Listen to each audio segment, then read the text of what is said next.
Use of, all of, few of, none of, most of, one of, some of, any of, both of.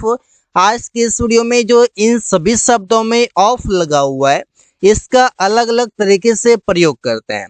इस video को देखने के बाद इन सभी शब्दों में कोई डाउट नहीं रहेगा। पहला शब्द है मोस्ट ऑफ, और मोस्ट ऑफ का मतलब है ज्यादातर। इसे ज्यादातर लोग, ज्यादातर बच्चे, ज्यादातर लड़के, ज्यादातर किताबें, इस प्रकार से बोलते हैं। और मोस्ट ऑफ के बाद जो भी नाउन आएगा वो नाउन प्लुरल नाउन होगा। ज्यादातर लोग अंग्रेजी सीखना चाहते हैं। Most of the people want to learn English. Most of the people want to learn English. ज्यादातर लोग अंग्रेजी सीखना चाहते हैं। ज्यादातर लोग शराब पीते हैं। मोस्ट ऑफ द पीपल या most of people drink wine. ज्यादातर लोग बेईमान हैं।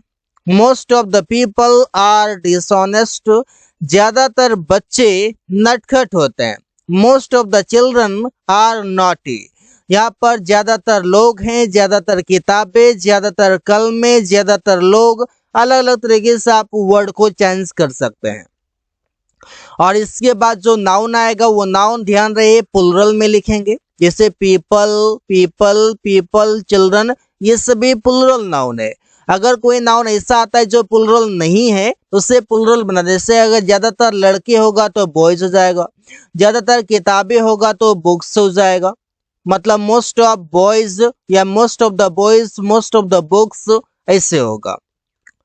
बोथ ऑफ, इसका मतलब है दोनों।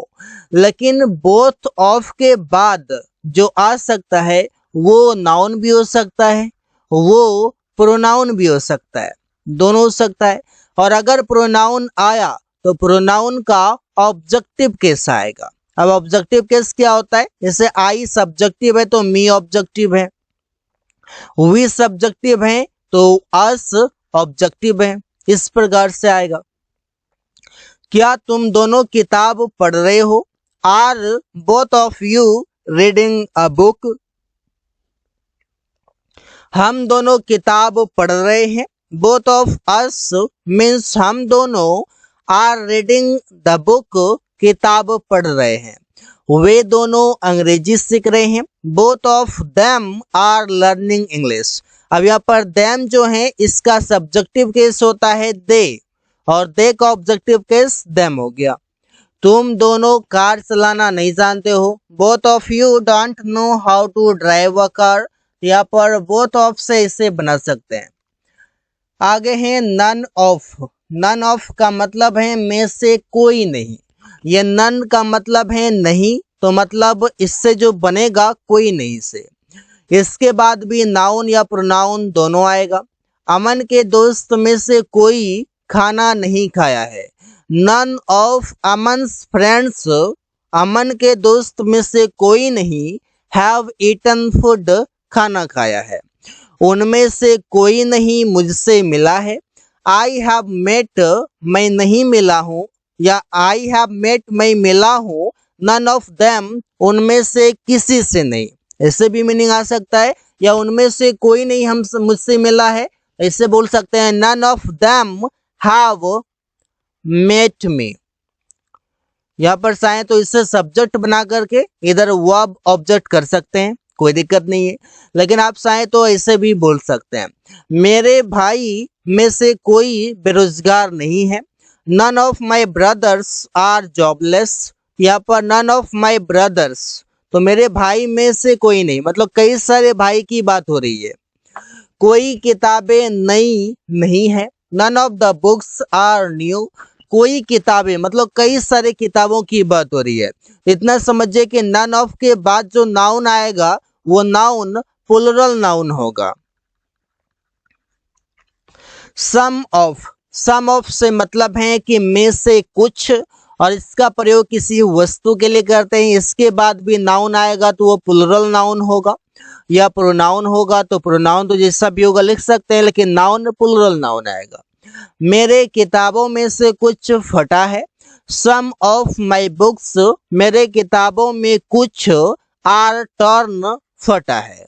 तो यहाँ पर सम से मतलब है कुछ। यहाँ पर बहुत सारे किताबों की बात हो रही है और बहुत सारे किताबों में से कुछ की बात हो रही है, वो भी अनसर्टन है।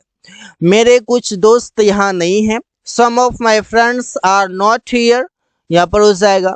लड़कों में से कुछ जाएंगे। Some of the boys will go, कुछ कलमे खराब हैं। Some of the pens are bad, यहाँ पर खराब हैं, बैड हैं, या फिर वो चलता नहीं है, तो ऐसा बोल सकते हैं। वन ऑफ मीन्स मेरे से, में से एक, में से एक मतलब वन ऑफ। अब ये इसके बाद भी जो नाउन आएगा वो नाउन प्लुरल नाउन होगा, प्लुरल नाउन। हम लोगों में से एक दिल्ली जा रहा है, लेकिन फोकस प्लुरल नाउन में से एक तो रहेगा, लेकिन फोकस रहेगा यहाँ पर वन पर। हम लोगों में से एक दिल्ली जा रहा है। One of us is going to Delhi. अब हमारा फोकस है वन पर, इस वजह से यहाँ पर इज आ रहा है। मेरे दोस्तों में से एक के पास एक नया कार है। One of my friends has a new car. यहाँ पर हैज लगा है वन को देखते हुए, तो इसमें कुछ डाउट बन सकता है, तो इसे समझे कि वन यहाँ पर सब्जेक्ट है। मेरे किताबों में से एक तुम्हारा है। One of my books is yours, is लग गया। लेकिन यह भी ध्यान रखना है कि वन ऑफ के बाद जो नाउन आएगा वो नाउन प्लुरल होगा, फ्रेंड्स होगा, बुक्स होगा। उनमें से एक बाजार जा रहा है। One of them is going to the market. Any of means में से कोई, उनमें से कोई नहीं आया। Any of them did not come, मैं उनमें से किसी को नहीं जानता हूँ। I don't know any of them. Any of them मतलब उनमें से कोई, किसी को नहीं, उनमें से कोई सब्जेक्ट रहेगा तो उनमें से कोई, ऑब्जेक्ट रहेगा तो उनमें से किसी को। उनमें से कोई क्रिकेट नहीं खेलेगा। Any of them will not play cricket.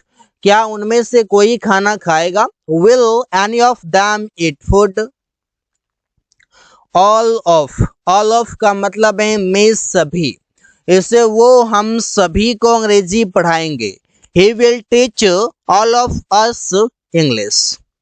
मैं उन सभी से मिलना चाहता हूँ। आई वॉन्ट टू मीट, मैं मिलना चाहता हूँ। ऑल ऑफ देम, उन सभी से। आप सभी बाजार क्यों जा रहे हो? Why are all of you going to market? मैं आप सभी को पैसे दूंगा। आई विल गिव, मैं दूंगा। ऑल ऑफ यू, आप सभी को। मनी मीन्स पैसे। फ्यू ऑफ से मतलब है में से कुछ। मेरे कुछ दोस्त मुझसे नाराज हैं। Few of my friends are angry with me. तो फ्यू ऑफ के बाद जो भी नाउन आएगा वो प्लुरल नाउन होगा, इस बातों को ध्यान रखेंगे। और दूसरी बात कि वो नाउन जो होगा वो लिविंग नाउन होगा, लिविंग नाउन होगा।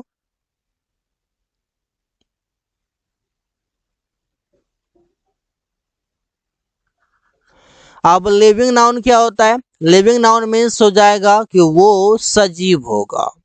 जैसे few of the girls, few of the boys, few of the people, ऐसे हो जाएगा। और वो नाउन होगा तो वो नाउन काउंटेबल होगा। इतना रख सकते हैं कि काउंटेबल होगा, लिविंग को छोड़ भी देंगे तो काउंटेबल नाउन होना चाहिए। जैसे फ्यू ऑफ बुक्स आप कर सकते हैं।